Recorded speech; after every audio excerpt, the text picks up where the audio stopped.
Endowed Kaduri Lectureship in Cardio-Oncology. The purpose of this lectureship is to enhance our knowledge and understanding of the field of cardio-oncology. And this series has been made possible through the generosity of Sir Michael Kaduri and his family, who gave us a very substantial endowment here in appreciation of the care that they'd received for their family here at Methodist, and we're very grateful to them for that. And we look forward to our speaker today and the ensuing speakers over the years, and we hope that this will help promote interest in this rapidly developing field, which has important implications for all of us in our cardiological endeavors. So I'll now conclude my remarks, and we'll hand over to the introduction of the speaker, to Dr. Javid Moslehi. Thank you.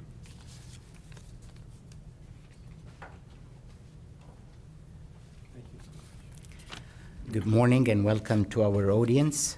Before introducing the speaker, there are some housekeeping items. First, please use microphones to ask questions when the time comes for that.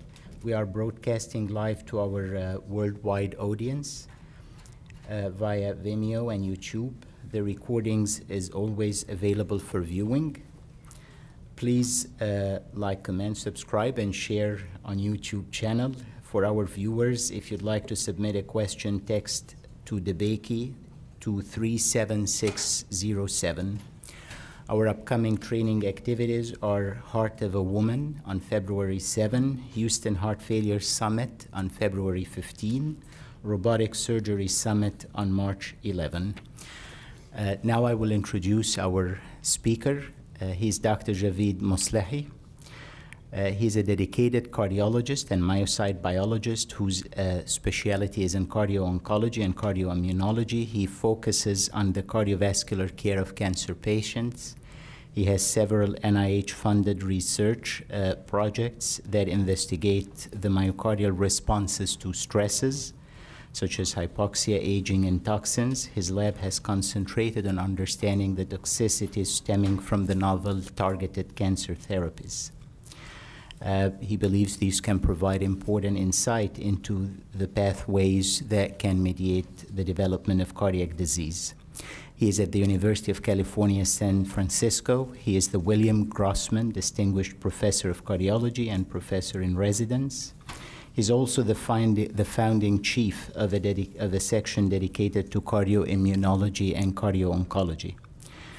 He collaborates with cardiologists, with oncologists, with researchers and clinicians locally, nationally, and internationally.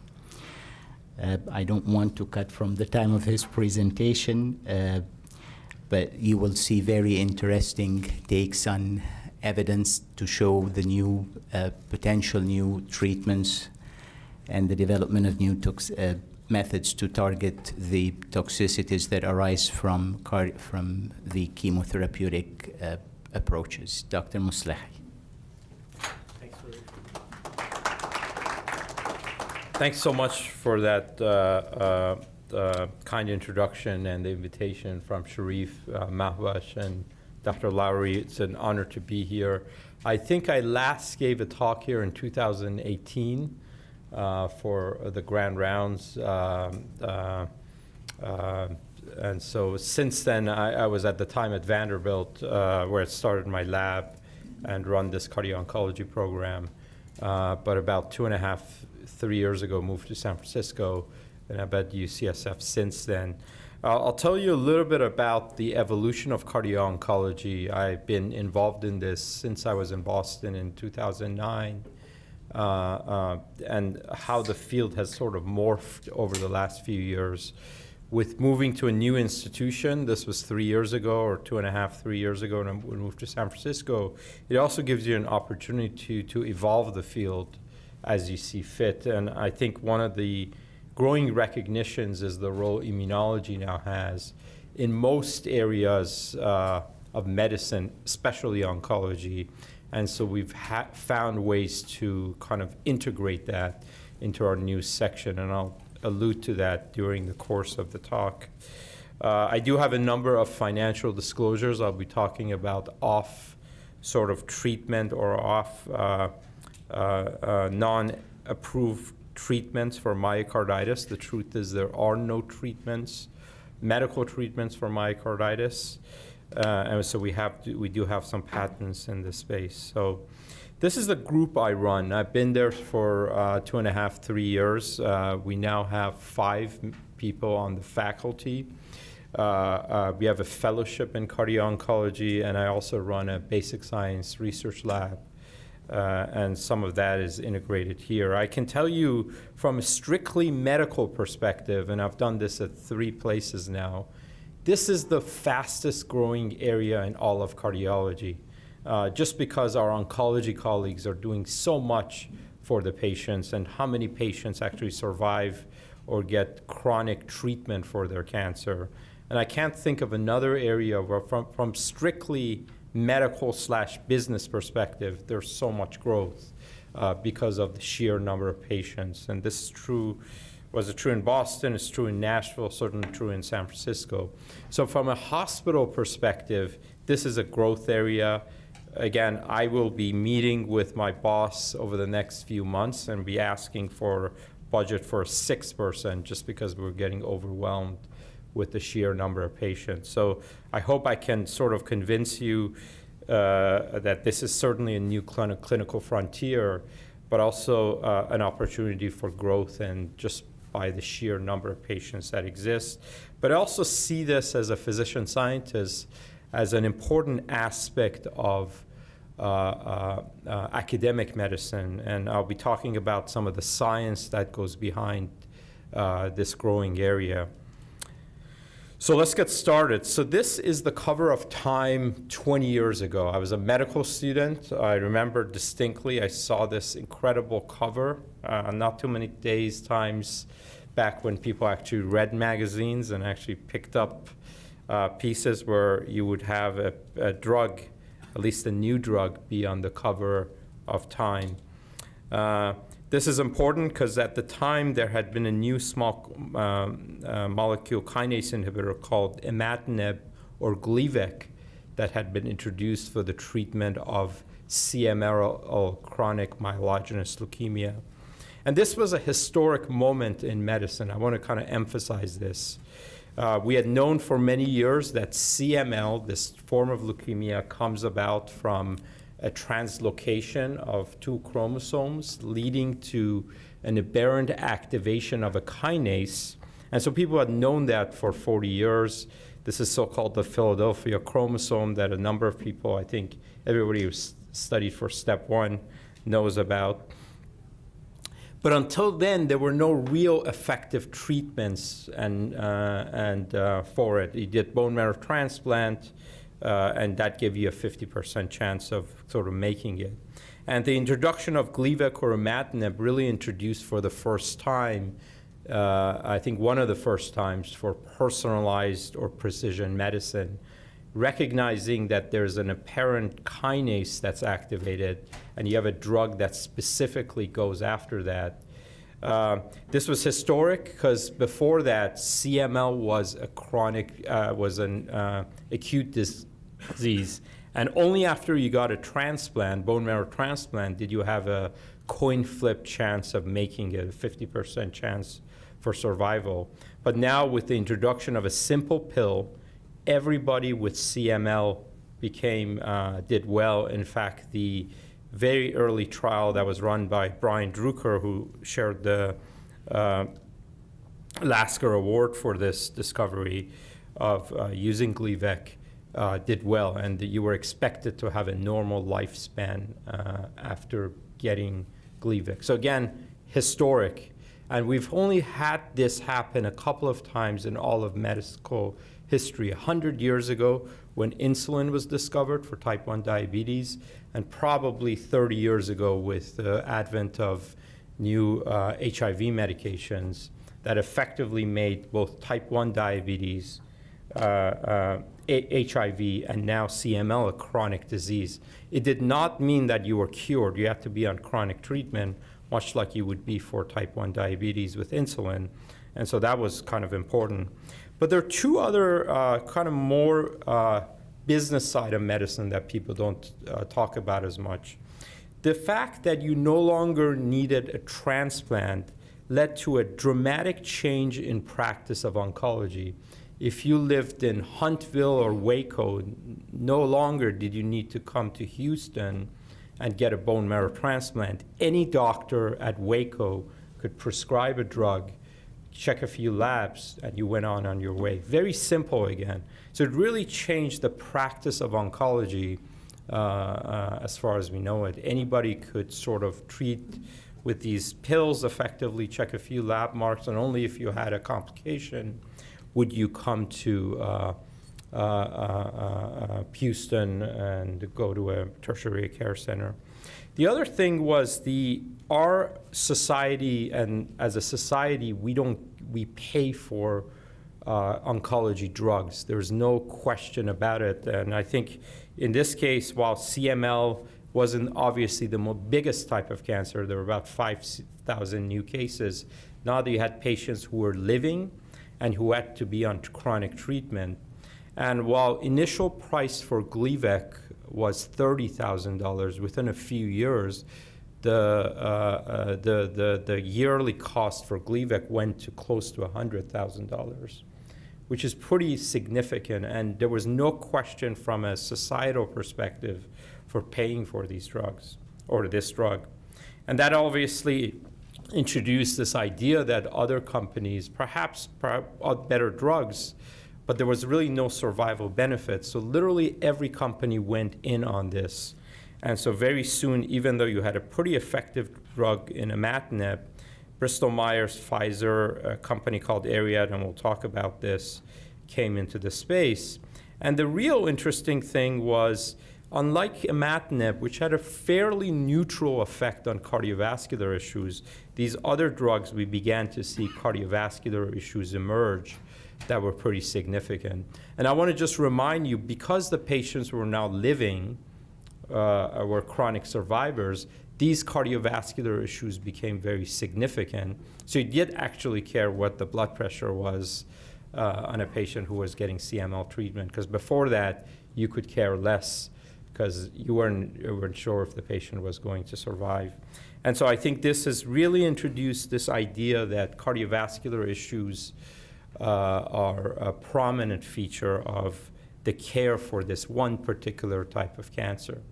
Now, I wish the story ended here, but it actually gets more interesting, and just bear with me here.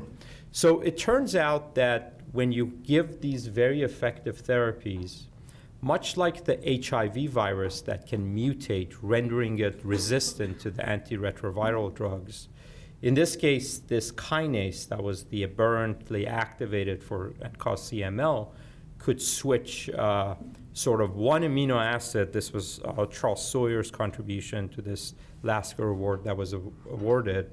In fact, one threonine amino acid would switch to an isoleucine, and this would render the cancer resistant to the existing therapies.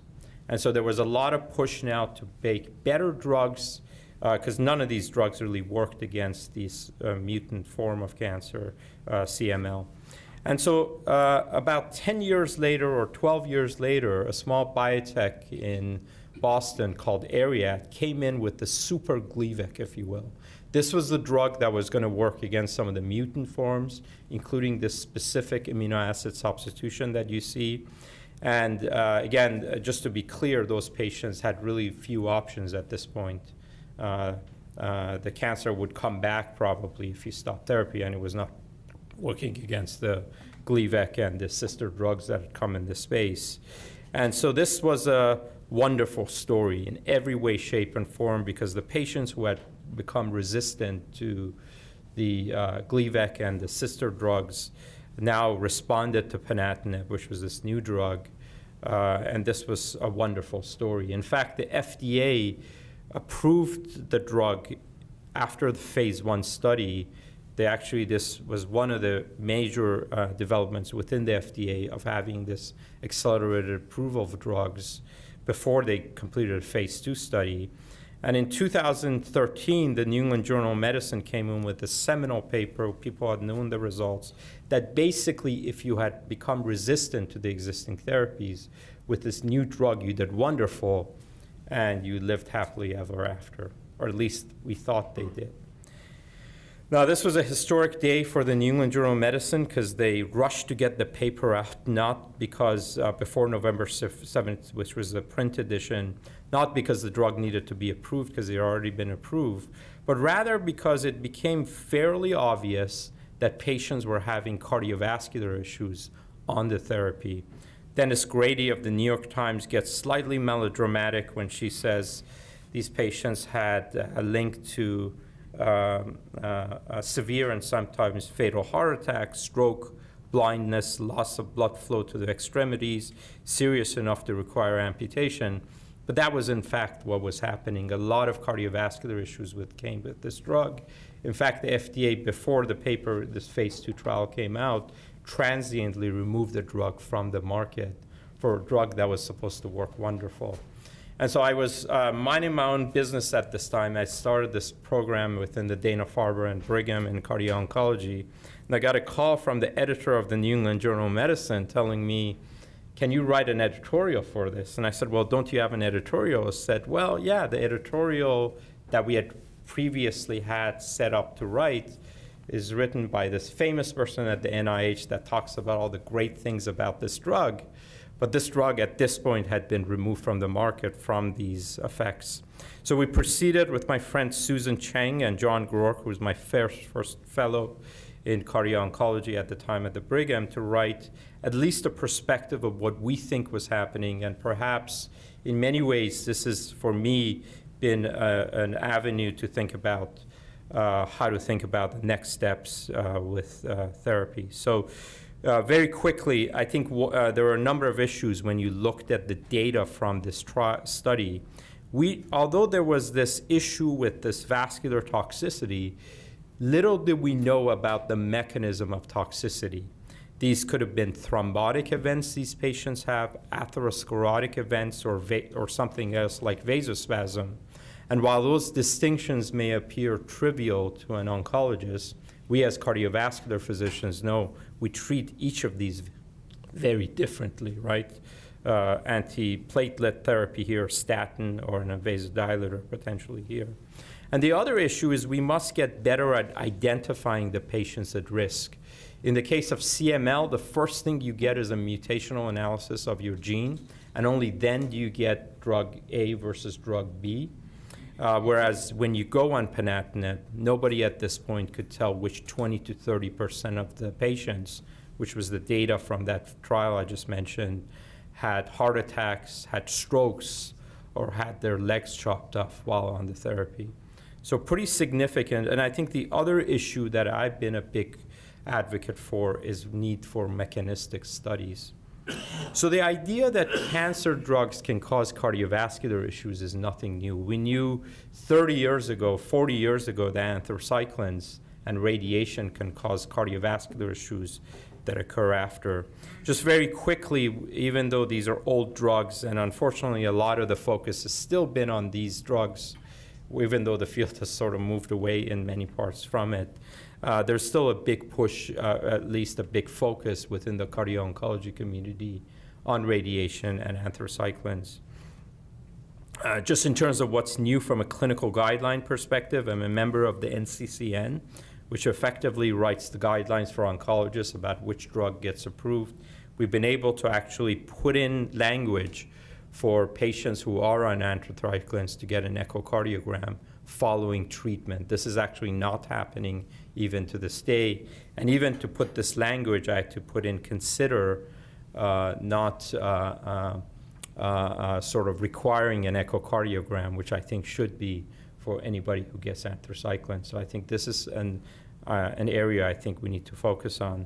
I'm also a big, not, let's say, a big advocate of strain imaging. For those of you that may be interested, this is a somewhat controversial editorial I wrote with Ron Ritellis, a good friend of mine at Stanford, about it, so you can sort of allude to here. But the reason this field has really exploded is not really anthracyclines or radiation. It's the advent of novel targeted therapies like Herceptin that came 25 years ago for treatment of subset of breast cancers that causes cardiomyopathy, like VEGF inhibitors, angiogenesis inhibitors that cause hypertension and proteinuria. And now you have even newer therapies that are targeted. So one example is an antibody drug conjugate. So you can have Herceptin, which is effectively an antibody, comes and binds HER2, but now you can add a drug on the Fc portion of it. And this is a huge area. Trastuzumab deruxtecan 2 years ago famously got approved for breast cancer and other HER2-positive cancers because now you can deliver the drug strictly to the cancer, supposedly have less toxicity. And for those of you that keep, at least in terms of what the pharma is doing, this is the probable push of many recent mergers within pharma. For example, Pfizer paying $43 billion to buy Seattle Genetics for their antibody drug conjugates. There's also a big push about other drugs that sort of address the ubiquitin pathway, and this is another emerging area. And we had become very interested in other kinds of kinase inhibitors that are so-called covalent kinase inhibitors. And with these therapies, we see very unique toxicities, like ibrutinib causes arrhythmias and atrial fibrillation, not so much a heart failure signal. And with drugs like osimertinib, we definitely see a heart failure signal with it. And so this, I just want to sort of show you how the field is sort of evolving and how there are these new toxicities we see with these much more specific, supposedly specific therapies. And there's a lot to sort of think about there. Now, I'll tell you a little story. I'd moved to San Francisco 3 years ago. And right down from us, this is the map of the San Francisco Bay Area, for those of you who've been there, was a wonderful institution called Stanford that was there. Now I asked, well, what is our collaboration with Stanford? They said, well, let me tell you the story. 25 years ago, Stanford and UCSF merged. And then we went through a very ugly divorce. And for those of you that were around 20 years ago, it made the Methodist Baylor divorce a Romeo and Juliet story by comparison. Because unlike this case where Houston Methodist and Baylor had been around together for many years, this marriage only lasted about 3 or 4 years. So we have nothing to do with Stanford. And so that's what I was told when I walked into the door. But it turns out if you've never been to the West Coast, you don't care about these stuff. It just happened that I have a number of good friends there. And we started thinking about collaborations focusing in this new aspect of cardio-oncology about ways to combine forces. And I'm proud to say, after working for a couple of years on this, we've been able to get the first program project grant from the NIH to study these specific group of cancer therapies, and the first PPG in cardio-oncology. And this will be an incredible opportunity, and I'm really excited for the next 5 years. So what we have done is a lot of modeling. The person who called me to discuss this was Joe Wu, who was the president of AHA last year. And he has a stem cell bank that he can make from any patient. So what we are doing is really, from our clinical program, both at our program and the group that's popping up at Stanford, being able to get patients, get induced pluripotent stem cells from individual patients that do or do not have cardiovascular toxicity. And this gives us an unparalleled opportunity to study these patients. So this combined with some of the mouse models, other models that we have, and really about coming together from different institutions gives us an incredible opportunity to hopefully push the field forward. So we're excited about the next few years in this space.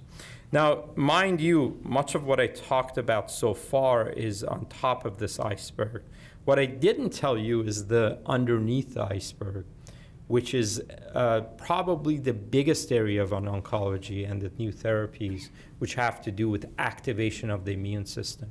Now, you can activate the immune system a number of different ways. You can literally take somebody's T cells, re-engineering them, give them back to them in the form of CAR T. So when you re-engineer, you can go direct the T cell against the antigen that's expressed on the cancer only. This, of course, I think most people are at least aware of CAR T therapies. You can, but if you think about it, that's in a way like transplant, right? You're taking stuff from patients and giving it back. It takes time and it's arduous. More interestingly have been so-called bispecific T cell engagers, antibodies or biologics that on one side target the T cell, on another side target an antigen on the cancer cell, and by bringing your own T cells close to that does the trick, at least in some cases with treatment. So this is another area of growth. And the one I'm going to focus on, just because of time, is immune checkpoint inhibitors, the drugs nobody thought would work, yet have become the single biggest advance in medicine over the past decade. And let's focus on that for a minute. I think most people, and I was told by Sharif to keep this very clinical, and I apologize for the next few slides, because I do think it's important for us to not just wing it clinically and actually understand the mechanism of how these drugs work, because each drug is very different. So in this case of the T cell, I think everybody knows that T cell recognizes a host cell through the expression of an antigen that's expressed in the context of MHC and engages this through a T cell receptor. These are very specific signaling mechanisms. We have literally millions of T cells in our system because we have to recognize antigen A versus antigen B at any given moment. Yet this engagement of a T cell with antigen and MHC is not sufficient to activate the T cell. You need signal 2, which is a co-activating molecule. And only when you have a signal 1 and signal 2 do you get the T cell activated. In the context of T cell activation, a very similar form of stimulator, at least we thought they were stimulators, would get expressed, except they're not stimulators. These are inhibitors of T cells. And this is a way our bodies keep the T cells in check so that it doesn't get too activated and doesn't go forever. And these were discovered about 30 years ago, although it took a number of years to realize these are actually inhibitors. And these go by different names. When you're in the lymph node, it's called CTLA4. In the periphery, it's called PD-1. And you can immediately imagine a scenario where, let's say in the periphery, this cell that you're going to kill, whether it's a virus-infected cell or a cancer, recognizing that there's this inhibitory sort of signaling pathway, overexpresses the ligands, thus making the very cancer cell or an HIV-infected cell resistant to the T cells. The T cells know that they're there because they recognize it's there and the antigen, but because of this inhibitory molecule, they cannot do anything. So it's a case of recognizing where the enemy is, but not having the ammunition to fire. And the drugs that are used in this space, the so-called immune checkpoint inhibitors, are actually very simple. They're antibodies that literally block the engagement of the checkpoint with the ligand, and now the T cell, which knew the enemy was already there, can go on and fight the cancer. I want to make sure people understand this. This has been, with all due respect to all of us cardiologists, the single biggest advancement in all of medicine in the past decade. Nobody thought these specific class of therapies, the so-called immune checkpoint inhibitors, would work. They were used initially for treatment of melanoma, metastatic melanoma, that had no treatments. In fact, most of the early trials there was a placebo arm because there were no treatments for melanoma. I actually call your attention to this paper that came out last week by Jet Walchuk at Cornell now, who this is the 10-year survival benefit, overall survival for patients for melanoma. In arm 1 is CTLA4 inhibitor, which is the first drug that came in. You have 19% patients surviving. PD-1 is 37%, and when you combine the therapies now, after 10-year survival for patients that were supposed to die, you get 43 patients of the patients surviving. This is overall survival data, not some soft endpoint. And this is important, right? Because metastatic melanoma was a death sentence 10 years ago, literally a death sentence. And while not everybody survives, we have examples of this. Some of you may recognize this individual to be former President Jimmy Carter, who at the age of 90, 10 years ago, had metastatic melanoma that went to his liver and his brain. And with getting one of these therapies, a single agent PD-1 inhibitor, was cured of his cancer. He had chronic issues, of course, but the cancer basically melted away. Pretty significant when you think about it, and pretty interesting. Let me just see how we're doing on time here. And so, again, so there's a medical aspect of how these drugs work and kind of the actual effects they may have, which is dramatic, but it's also the financial benefits. Literally every company has a PD-1 inhibitor. This is the data from the total revenue from different drugs in 2023. Number one by far is Keytruda, which is Merck's PD-1 inhibitor. And number 10 on this list is Opdivo, which is Bristol Myers PD-1 inhibitor. What's not shown on this slide is number 11 through 20, which is half of the drugs is one company's PD-1, CTLA-4, or LAG-3, which are different checkpoints that are not only used in isolation, but also importantly in combination. And so I cannot emphasize the effect this has. You talk about Ozempic, and certainly Ozempic had $13.9 billion revenue for Novo Nordisk, but Merck's PD-1 still trumps that at $25 million. Pretty significant. And of course, here you also have this is not just drugs, but for example, the Pfizer vaccine revenue here. So I can't emphasize, and I wish I could show you number 11 through 20, just to tell you how quickly this field is moving. About 50% of cancer patients are now eligible for treatment for anti-PD-1 therapy, often in combination with other checkpoints. Still one of the unmet needs in the field, and one of the unanswered questions is why some people respond and some people don't, and why specific types of cancer like pancreatic cancer or prostate do not respond to therapy. So this is a major sort of area for thinking about things. You can imagine a scenario, of course, when you activate the immune system, you can have effects, you can have friendly fire, if you will. And so with the drugs that were first used, the CTLA-4 inhibitor, ipilimumab, which is Bristol Myers' CTLA-4 inhibitor, people saw things like colitis or dermatitis, but frankly, I think most melanoma patients would give away a little diarrhea or skin rash if they knew they had a fighting chance of their cancer getting cured. So there was not much thoughts, and truth be told, these side effects, these immune-related side effects, responded mostly to steroids or something innocuous. So I moved to Vanderbilt at the time to start my lab. This is around 2015. Finally got a job because they make you instructor in Boston for years to come, paying you 50 grand a year, which was a lot of money back then. I think they still do that, but that's another question.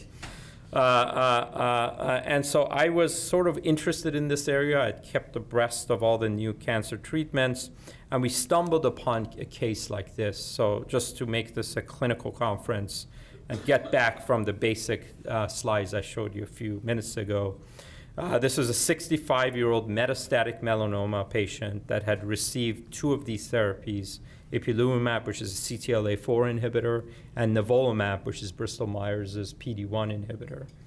Shortly after getting the therapy, in fact 12 days, had some very innocuous, some chest pain, shortness of breath, which frankly a lot of cancer patients have. In this case, the patient walked to the ER, and the ER, irrespective of where you are, they automatically check a troponin, doesn't matter what you show up for, and they, in fact, to their credit, checked the troponin, and it was 24. This is not high sensitivity. This is regular troponins of 0.05 being the index number.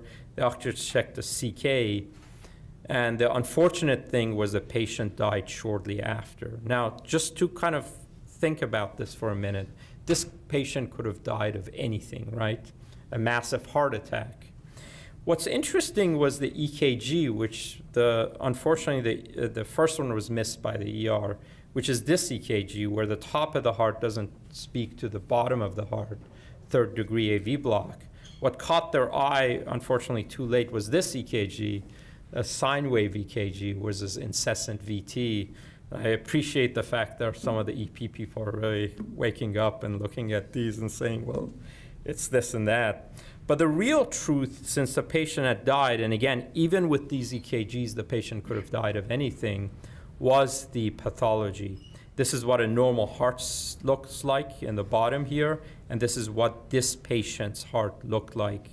And as you can see is the so-called Dallas criteria for myocarditis, so named Dallas because it was an AHA meeting in Dallas. A bunch of pathologists got together in '86 and decided to name what the pathologic criteria for myocarditis should be. It's infiltration of blue cells. These are immune cells.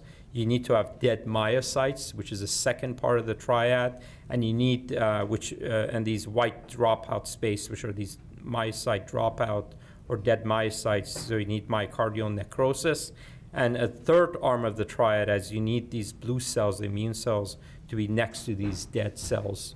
And that is the triad, the so-called Dallas criteria for myocarditis, and the patient checked all the boxes with this. So we initially reported this as a new clinical finding, if you will, in the New England Journal of Medicine. We thought this was a one-off thing. I just started my lab. I was interested about these kinase inhibitors and other signaling. I didn't know a lick about immunology, and I wished to keep it that way, except this issue kept growing. We saw more and more cases. And so over the last few years, with the help of a number of fellows that joined my lab, Joe Ellie, who set up the best program, I would say, in Europe now in Paris, Lawrence Lehman, a similar program in Heidelberg, we've been able to accumulate almost 1,200 cases of checkpoint myocarditis.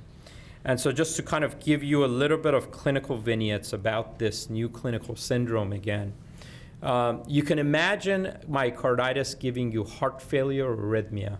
For whatever reason, this form of myocarditis is very arrhythmogenic. In fact, 50% of the patients have a normal EF even as they're about to die from the arrhythmia, from the checkpoint inhibitor-associated myocarditis. There's, especially in some of the severe cases, concomitant myositis and a myasthenia-like syndrome, so checking a CK is critical. Most of the severe cases occur shortly after initial exposure to the therapies. So in a large study that we published in Lancet and then Lancet Oncology in 1,800 patients, the average time from initial exposure to therapy was 20 to 30 days, meaning patients received 1 or 2 doses of therapy long before they even had any idea that the cancer was going to respond to the therapy, because you check that usually 3 months after. As much as we've looked for different risk factors, for example, this could occur more commonly in patients with heart disease or with lupus, let's say. These occur, the main risk factors we've identified so far are cancer ones. When you combine therapies, which I told you that's where the field is going, but also a subset of patients who have thymoma, and we're very interested to sort of pursue this. This only occurs in about 1% of all the patients getting checkpoint inhibitors, but I just told you literally everybody who shows up to the door gets these. But the bigger problem is the mortality. About 40% of the patients die. This is a study that we did out of Vanderbilt, again looking at the different immune-related side effects. Myocarditis is certainly not the most common, that's shown in the blue here, compared to things like colitis, but it's by far the most deadly immune-related side effect you can get. In fact, the second most deadly is myositis, and that's because a lot of the patients have concomitant myocarditis.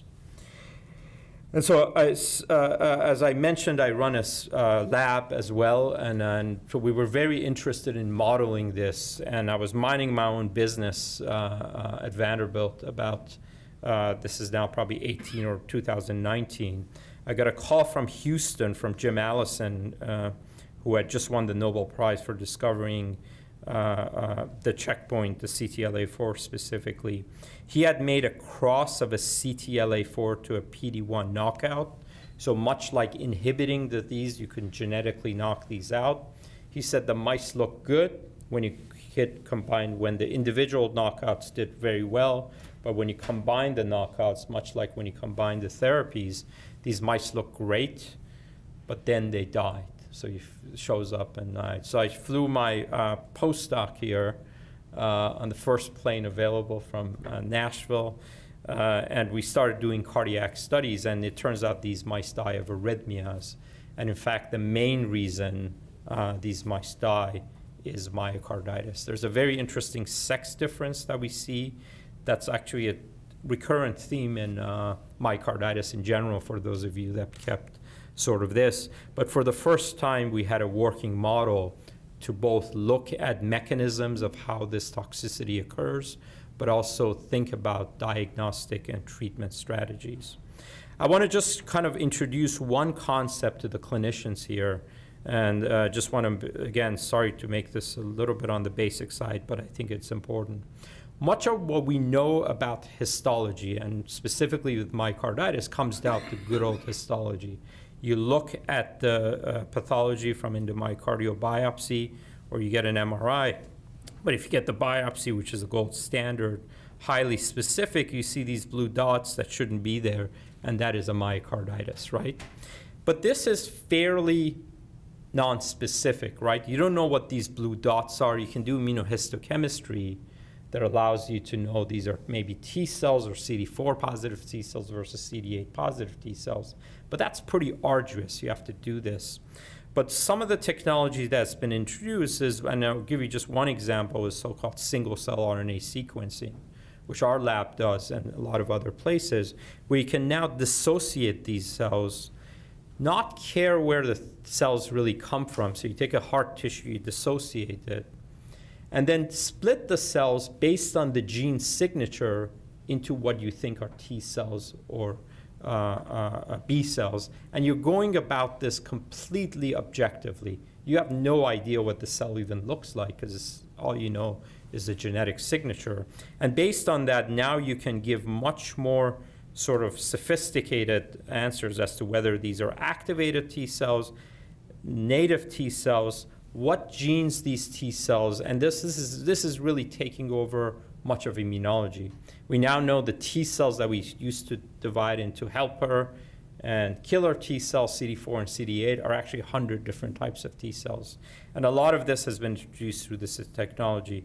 In my very strong opinion, and I'll allude to this at the end of the talk, this is something we need to bring to cardiology and specific other forms of inflammatory heart disease, but more to be said on that. Now, I just told you we had this really cool mouse model. We generated a number of other concurrent models. We also had patient samples that we started gathering. And so this is, you can think about this two ways. You got this nice model, you discovered the syndrome, you can make this your own territory, or you can share it with anybody who comes through the door. And through some really nice efforts with colleagues that are experts in Justin Doug at Vanderbilt, husband and wife team, Chun-Ru Ling specifically at MD Anderson, Corey Levine, that some of you know as a cardiologist at WashU, we've really been able to sort of both get funding, but also push the field forward. For example, in a paper in Nature we had in 2022, we showed that at least in the mouse model, we identified what we think is a potential antigen driving the toxicity, alpha myosin heavy chain, the cardiac-specific antigen.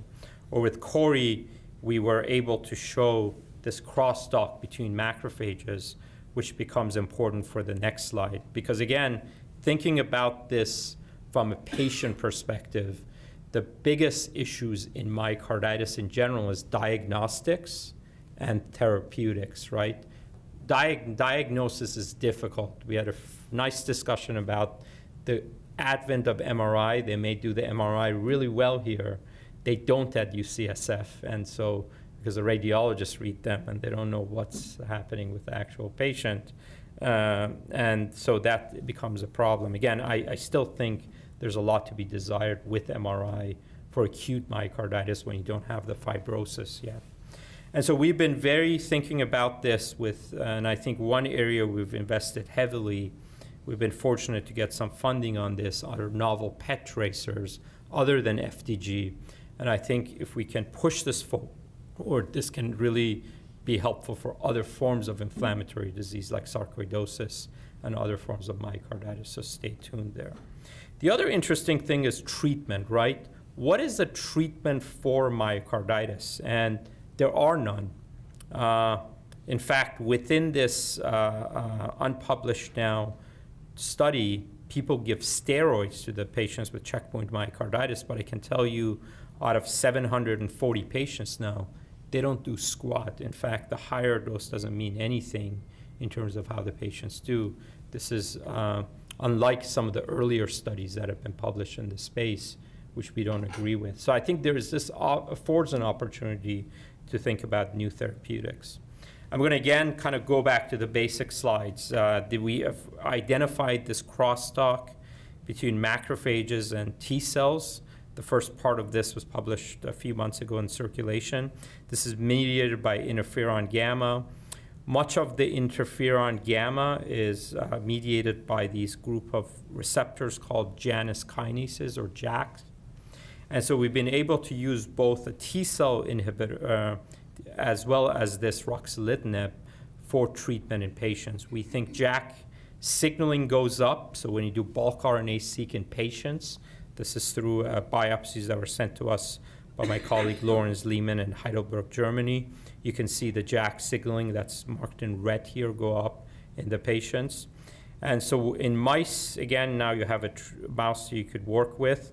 We show that the abatacept and ruxolitinib work, and other therapies, your favorite immunosuppressive, don't do squat.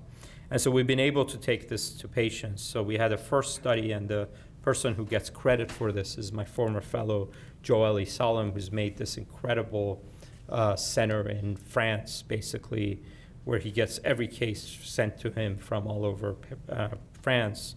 And the very first case he treated, and I should say he did, because he led a lot of this, in a New England Journal of Medicine case report, we show abatacept works. And when you combine abatacept with ruxolitinib, we have gone from mortality, this is not a trial, first of all, I want to emphasize that, of 60%, that's the first 10 patients where they got dealer's choice in terms of immunosuppressive, to 3%, 1 out of 30 deaths over the next 30 patients. We've now treated 80 patients with 2 deaths as a result. So I think certainly kind of area that we can think about. Kind of a couple other ideas I want to throw in there before I stop is this area with these checkpoints are expanding. There are tons of checkpoints, and every company has a PD-1 inhibitor, but they have the other checkpoints that are being targeted. The favorite thing these days is a target called LAG-3, and we see the same kind of issue with myocarditis from it. We and others have described at least clinical guidelines that I can refer to. But I want to actually leave you with a few thoughts just on the last 5 minutes. I had just gotten to Vanderbilt in 2016. I got a call again from the editor of the New England Journal of Medicine to write a review article on cardio-oncology. What is it exactly? Is it just drug toxicity? And this is the figure that to this day has been a platform by which I've worked, which helped me kind of think about the program at Vanderbilt and now UCSF. And so while we emphasize a lot the toxicities that occur from the drugs, that's not the entirety of the field. You have areas where the cancer itself can cause cardiac disease. We know this through a subset of patients who have AL amyloidosis, so plasma cell dyscrasias. And so within our section, amyloid is housed and led by Mondar Aris, a heart failure doctor. We also have a very good carcinoid program. These are tumors that are fairly indolent, but they secrete hormones. And most people are aware with something called carcinoid heart disease, where you get significant tricuspid valve and pulmonic valve disease. And we've been able to both make mouse models that recapitulate this. This is Alan Gutierrez, who's a Sarnoff fellow in my lab, and sort of push this. And so there are areas where you can have the cancer itself can cause cardiac issues.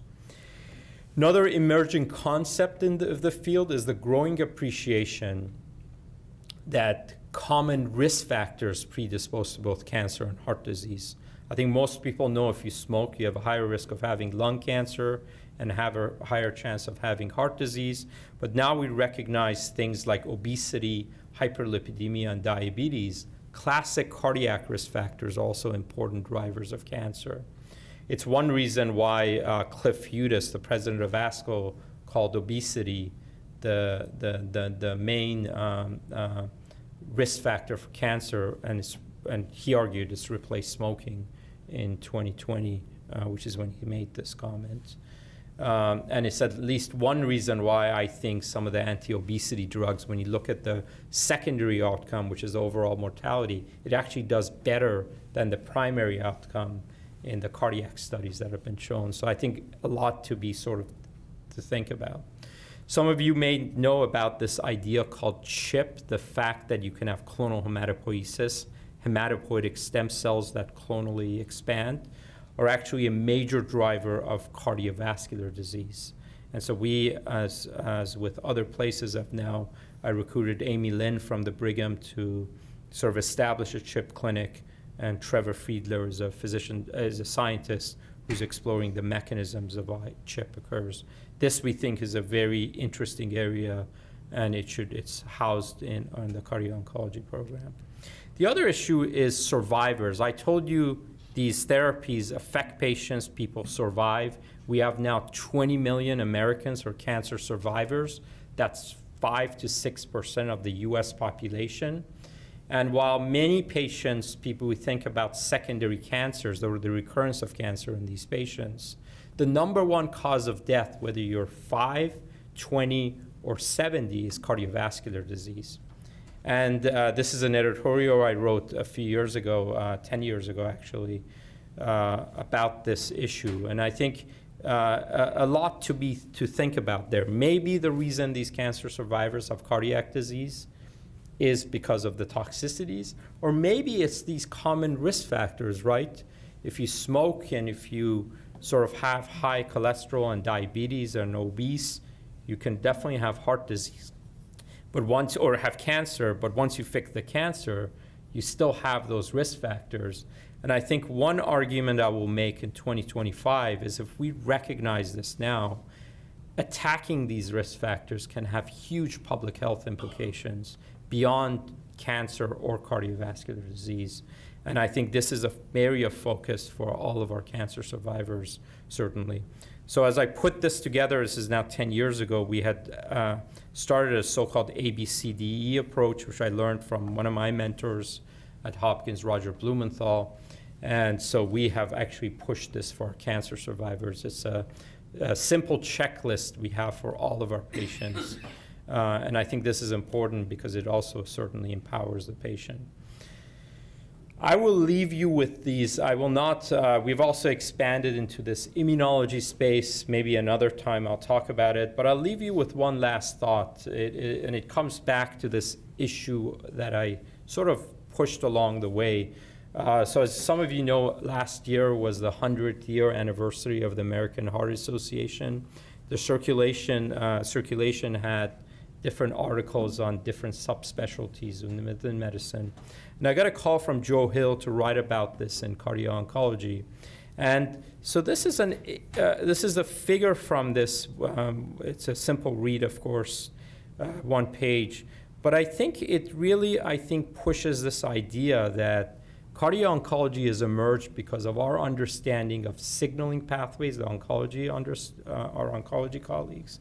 And so it's really not only a clinical frontier, but I think it's a nice platform for cardiovascular investigation. One of the reasons I moved to UCSF was this emphasis on physician scientists. And this is something we've advocated within our fellowship program, including folks that are now at UCSF, and you see some of the folks here. Most of the people in my group are true physician scientists, where they both see patients, but also try to push the field forward either clinically but at least via research or basic research. And this is, I think, one of the areas to think about with this new area, field.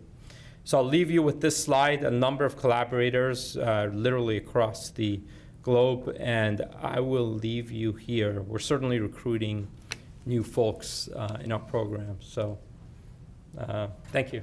Thank you.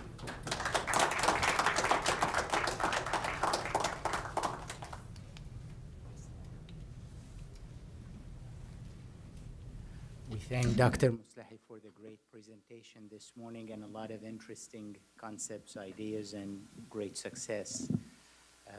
Now we have the floor for the questions. Yeah, Dr. Moslehi, thank you so much for such a wonderful talk. Very lucid, and I'm sorry you had to apologize about the 2 slides. I think just my editorial is we should probably talk more about cell physiology as a part of medicine and not call it basic science, because I think some of the fundamentals of biology that explain why clinical medicine doesn't work the way we want, I feel are being sidetracked in the training programs. But I appreciate you going into the details of the immune checkpoints. You alluded to it at the end, but I want to ask you on the bigger perspective of how we can create a 5th pillar of medical management on immunology-targeted therapies for cardiomyopathies and heart failure, right? I think you brought up the learnings that we can get from what I feel are accelerated templates of the role of immune mechanism in cardiomyopathy and heart failure. Cardio-Oncology, to your extent, describes that. I had focused on what I call as cardio-transplantology, because in transplant medicine, we have a hostile immune system. So we're trying to understand some of the roles of what happens there. But how do we get these learnings back into mainstream general heart failure to figure out cohorts where we can actually target the immune system? Because I do believe there is a role for immune system in perpetuating cardiomyopathy, not just causing it. Yeah, I appreciate the sort of thought there. I just want to, I kind of skipped through this slide. I wish I had more time to talk about it. What we're doing with myocarditis is frankly archaic, right? You hope to get a biopsy. When you can get a biopsy, you put it in front of a pathologist, and depending on how much coffee they had that morning, they may or may not see a giant cell in there. I mean, that's just archaic. It's the same thing we did in the 80s. And I think with advent of new therapies and new technology, we can do better on that, both with imaging, but also with actual getting tissue. And I think that's one of the ideas, and I introduced this single-cell technology. There's also, as some of you know, something called spatial transcriptomics, where you can actually look at the space. The single-cell resolution is still coming in that space, and hopefully with this new Xenium 10X machine that will be there. But I think, again, I think the technology just wasn't there. One of my main mentors through the years was Ken Boffman, who we talked about last night, tragically died about 12, 13 years ago. But he pushed for biopsies. One of the reasons he did biopsies when he was at Hopkins, and he was a chief there. But I think from the tissue we can learn a lot, and I think that's where I think some of the push with tissue comes. We think using these new technologies and pushing it in cardiology goes beyond myocarditis, which is sort of the lowest hanging fruit. It has implications for CHIP, transplant rejection. The incredible heart failure group here knows, led by Cindy, what we do with transplant, hypertension, myocarditis, you name it. And this is at least how we have thought about our program. We started with the lowest hanging fruit, which is myocarditis. And one of the things we see is a lot hasn't been described. We see patients with recurrent myocarditis. Why is that? Why does the patient get myocarditis again and again? We have some incredible data about some of the genetics that may predispose people. Comes back to checkpoints, interestingly, but we've established a pericardial disease, and this is how we think about the framework of our cardioimmunology program. I think there's also been, as some of you know, by Joe and others, Joe Hill, on the immunology of HFpEF, right? So this is one area we don't think about much. But again, it comes down to applying some of the new technologies that we have only picked up over the last few years, not we, but our immunology, oncology colleagues, and applying them to cardiology.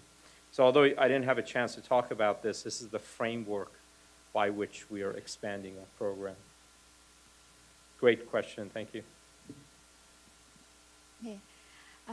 So we recently had a patient come in who came in with like a CRS type picture after he had gotten his chemotherapies and immunotherapies, fevers and everything else, but troponin was 2,000. So we sent him for a cardiac MRI, and that showed acute myocarditis, acute inflammation. We took him for a biopsy that was actually negative. And so I know that with all of the previous data, it's supposed to be really sensitive for myocarditis. Have you seen that?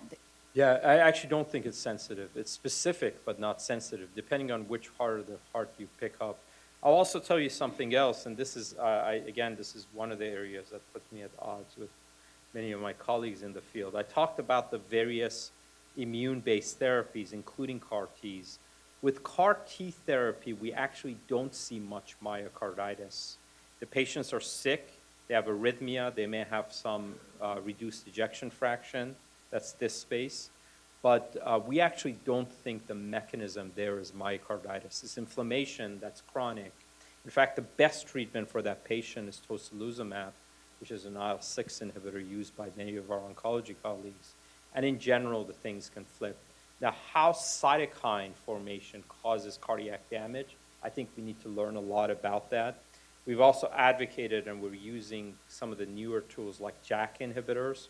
So the reason the JAK inhibitors, from my standpoint, is very intriguing is JAK, the Janus kinases, are not single receptors that bind a ligand.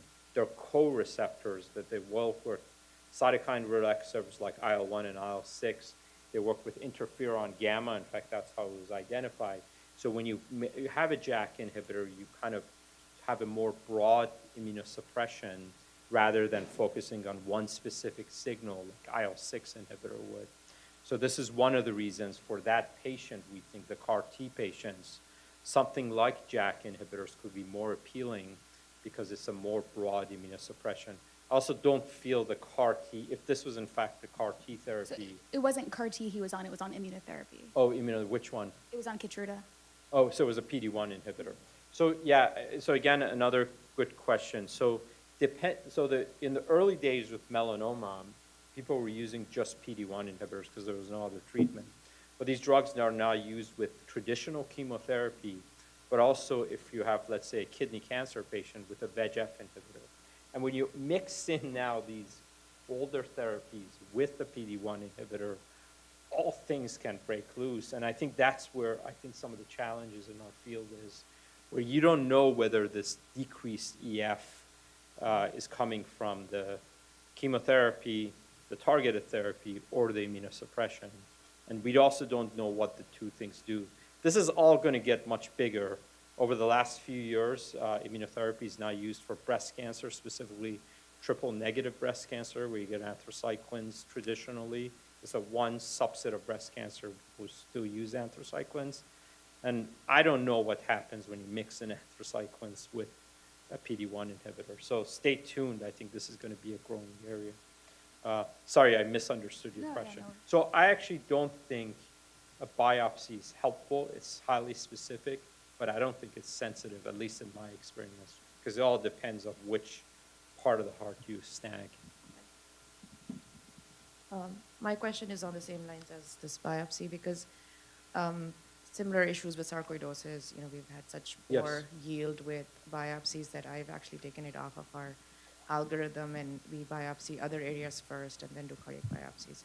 But, in your opinion, from a basic science perspective, do you think that we would be losing value by not doing biopsies to study more and these patients to try to figure out their, what is happening on a cellular level? So wearing my basic scientist hat, I'm biased. Yes, I think getting tissue is helpful for me, frankly. However, I also think to really diagnose, for example, checkpoint myocarditis, you need all of the above, right? You need the clinical intuition, what the patient's presenting, what it could not be, if it's not a heart attack, let's say. You need biomarkers, you need imaging, and you need potentially biopsy. So we use that. In fact, when this came out, there was no criteria in the many clinical trials with checkpoint inhibitors for oncologists about how to use, how to diagnose myocarditis. So I called my friend Mark Banaka, who at the time ran the safety arm of TIMI. And so we wrote a paper in Circulation. This is now called the Banaka criteria for checkpoint myocarditis, where we sort of kind of wrote what could be definitive myocarditis, probable myocarditis, or possible myocarditis. And I think that's the kind of thing we should think about. It's not just, unfortunately, there is no magic bullet for diagnosing myocarditis in general. I think we need to use all of what we have. And if it is biopsy, so be it. The other issue that we bring up with the checkpoint myocarditis patients, a lot of times they also have concomitant myositis. And getting, frankly, a surgical resident to do a skeletal biopsy is a lot easier. So that's also another area that we think could be helpful. Checking the CK with the checkpoint myocarditis patients because of this concomitant myositis that can occur in patients. Yes?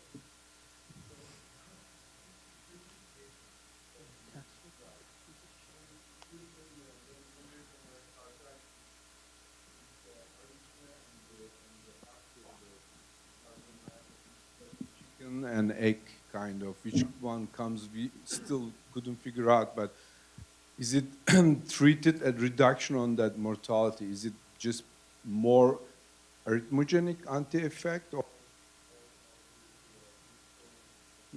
Yeah, really good question. So this is a really interesting area for me.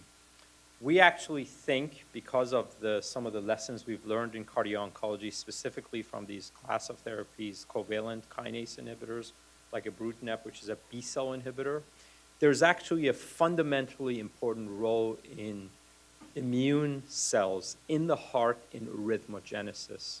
This is something Patrick Eleanor, one of my colleagues in Boston, talks about, or Matthias Norendorf, who's a basic scientist. They had this nice paper about the role of macrophages.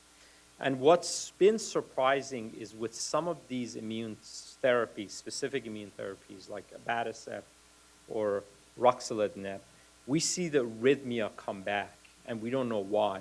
We're actually studying this heavily in the lab using some of the preclinical models. And this really, I think, is an interesting area to sort of think about that goes beyond just cardio-oncology, about EP really, and about the not just general immune activation, but we have cells in the heart itself. I mean, if you do, sorry to go back to this basic science slide again. One, now that you can do single-cell RNA-seq, there are all these immune cells in the heart itself, and we don't know what they do. What are all these B cells doing in the heart anyway? In a normal heart, I should mention. What are all these macrophages doing? And there's a lot that I think we need to understand there.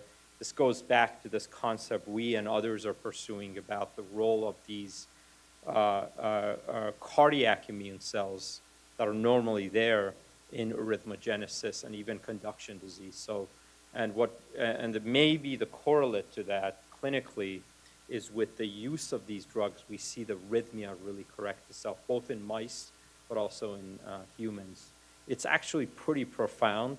Now, I'm not connecting the two yet, but I think it's something to sort of think about, and it's an area that we're pursuing heavily in the lab, because it goes beyond cardio-oncology. It goes about our fundamental understanding of arrhythmogenesis. Thank you very much. We thank Dr. Moslehi again for giving us the grand rounds this morning in this enlightening presentation. Please remember to go to, for those who may have missed the presentation, it is available at the DeBakey channel, and thank you all for attending. Thanks, Gary.